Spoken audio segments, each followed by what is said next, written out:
पुणे जिल्ह्यातील भोर तालुक्यातील नसरापूर येथे एका निष्पाप चिमुरडीवर अत्याचार अत्यंत निर्घृणपणे हत्या करणाऱ्या आरोपी भीमराव कांबळेला आज फाशीची शिक्षा सुनावण्यात आली आणि अवघ्या 2 महिन्यात खटल्याची सुनावणी घेऊन सर्वात जलद गतीने निकाली लागलेला हा मला वाटतं पहिलाच खटला ठरणार आहे.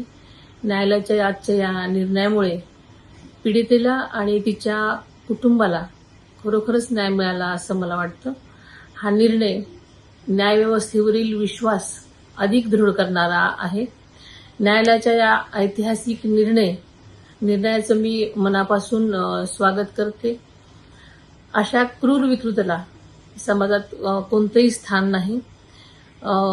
या निकालामुळं कायद्याचा धाक निर्माण होईल आणि नराधाम अशा तीव्र ज्या गोष्टी आहेत त्या करण्यासाठी नक्कीच झदावणार नाही असं मला वाटतं. निष्पाप मुलींना आणि महिलांना न्याय मिळवून देण्यासाठी तपास यंत्रणा आणि सरकार हे नेहमीच पाठीशी असतं आणि या केसमध्ये सुद्धा वकिलांनी अत्यंत संवेदनशीलपणे आणि तत्परतेनं काम केलेलं आपण सगळ्यांनी पाहिलेलं आहे. त्याबद्दल मी त्यांचंही मनापासून आभार मानते. भविष्यात महिलांना, मुलींना आणि तसेच बालकांना सुद्धा सुरक्षिततेसाठी राज्य सरकार कठोरात कठोर पावलं नक्कीच उचलेल असा मला विश्वास आहे.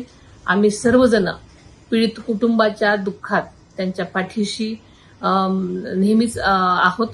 अशा घटना पुन्हा पुन्हा घडू नयेत यासाठी समाज आणि सरकार एकत्रितपणे अशा गोष्टी घडू नयेत म्हणून काहीतरी ठोस करण्याची आज आवश्यकता आहे आणि नक्कीच यासाठी पुढाकार नक्कीच घेतला जाईल आणि सजगतेने त्याकडे पाहिलं जाईल.